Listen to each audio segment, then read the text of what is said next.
Do you guys know what future faking is? It's more of a modern day term that is used to describe the act of giving someone a sense of false hope. For example, people in relationships will make plans for the future together. Everybody has done that. It can actually be a quite destructive habit, actually. Sometimes a person will make those plans even though they have doubts or are on their way out, as to not perturb the other person or cause concern or panic. It's reassuring, you see, but it's false. And this is exactly what our controllers are doing to us. They future fake on a mass level. They tell you, yes, we have a problem, and this is the cause, and this is what we need to do to fix it. And this is what things will look like in 20 years once we start doing this and that. But the reality is, we don't have 20 years. We don't even have 10 years. Everything is falling apart now. Do you see, folks? That is future faking. Everything is collapsing now. But they want you to believe that we still have a lot more time left. The signs are there. And if you ignore them, you cannot prepare. And one of the greatest signs I should make aware is when you see that they no longer care.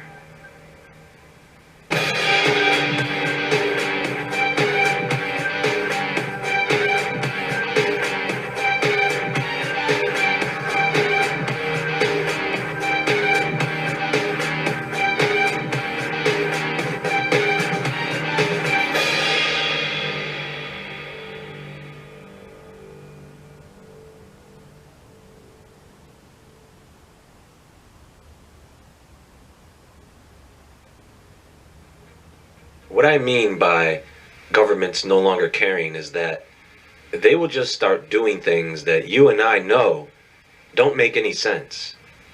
Because they are so preoccupied with saving themselves, they will just feed us anything to keep us occupied.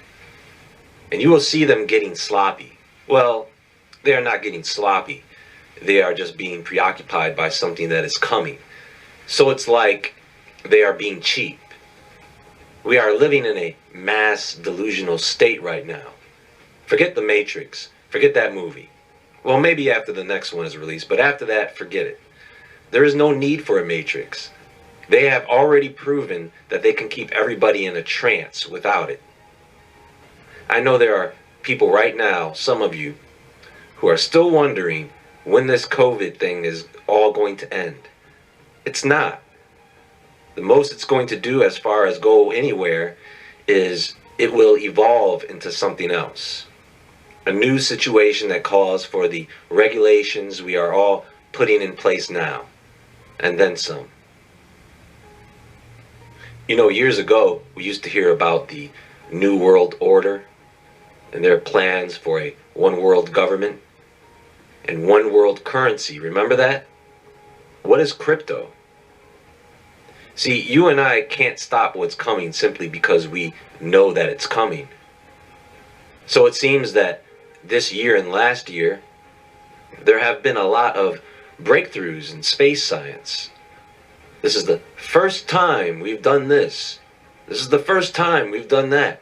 They flew a helicopter on Mars, something that we didn't think was supposed to be possible only just a few years ago, and now, for the first time ever, a NASA spacecraft has touched the sun.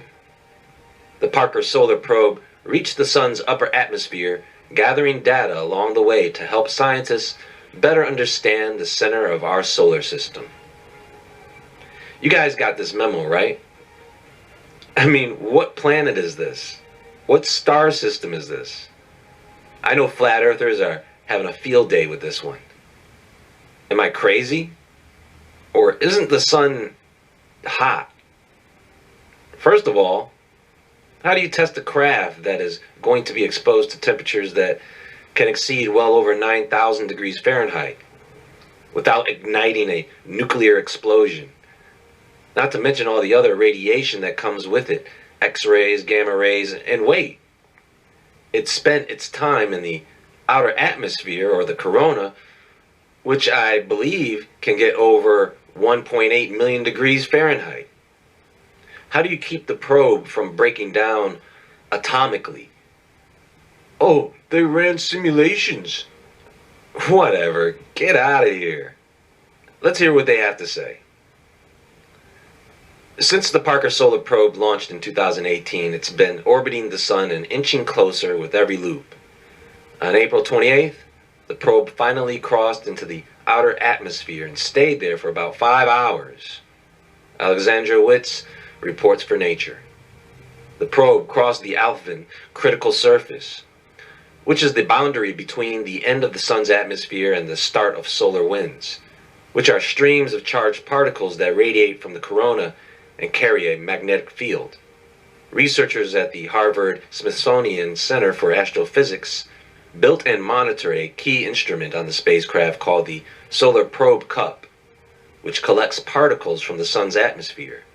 Per a CFA press release, the Solar Probe's cup's data shows that the Parker Solar Probe dipped into the corona 3 times on April 28th, at one point staying in the outer atmosphere for approximately 5 hours.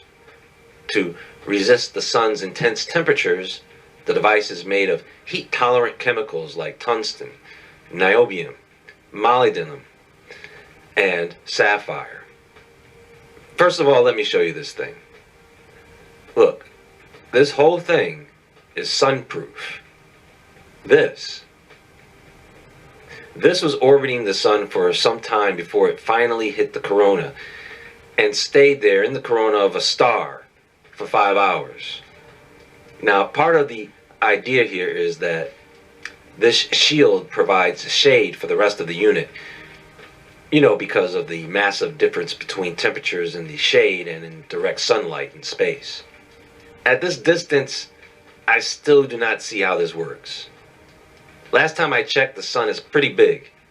With the mass of the sun and the mass of this tiny spacecraft, how is this thing not consumed and overpowered by the sun's pull?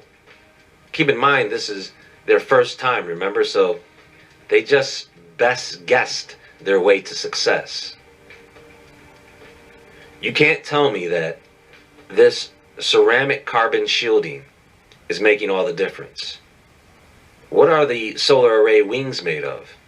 And the rest of it, for that matter. There are too many obstacles. How does this work? I imagine this thing just being obliterated just by the forces alone as it makes its swing around the sun. Why is this not front page and discussed everywhere? By the way, before I go further into this, let me show you something you may find interesting. More than 1.1 million names will head to the sun with Parker's Solar Probe. NASA's Parker Solar Probe will carry 1,137,202 submitted and confirmed names on its journey to the sun. Submissions opened on March 6, 2018 and closed on April 27 at 11:59 p.m. EDT. A chip containing the names will be installed onto the spacecraft before launch. Why? So, what do you want to do this for? So you can tell your grandson, little Robbie, I once sent my name to the sun. Oh, that's cool, Grandpa. I mean, is that what the devil asked for? Send me 1 million souls and I'll let you pass? I hope none of you were involved in this sun worship. Now, the spacecraft did stop short at about 3.83 million miles from the actual surface of the sun, the outer atmosphere, which is close enough and maybe far enough away to work, but I'm still not buying it. However, there is something. This spacecraft has a camera called Whisper. This comes from Universe Today. Parker's Solar Probe captured images of Venus on its way to the sun. Last summer, the Parker Solar Probe flew past Venus on its way to fly closer to the sun. And a bit of a surprise, One of the spacecraft's cameras, the Wide Field Imager for a Parker Solar Probe, or WHISPER, captured a striking image of the planet's night side from 7,693 miles away. The surprise of the image was that WHISPER, a visible light camera, seemingly captured the Venus's surface in infrared light. How did it do that? Given the timing of this event, I wouldn't be surprised if they are trying to get images of something other than the sun. And I think that if we keep an eye on the sun from now until after the holidays, we may get to see something very interesting occur. These people like to future fake. They tell you things that make you believe that there's all the time to spare to keep looking forward to future missions of all sorts, when the reality is all this stuff may come to a ceasing halt before enough of us had had the chance to wake up to it. There is more to come, more to explore. We can pick on NASA another time. They have the science to show us if you want to get a deeper look into the technical aspects of this mission. I just like to poke fun at how strange and unusual things like this are. Just, what's the word? Unbelievable. Be sure to visit woodwardentertainment.com and the Woodward Entertainment store. You can follow me on Instagram at jwoodward. And until next time, friends, as always, stay awake, stay aware, stay safe, and I'll talk to you all soon.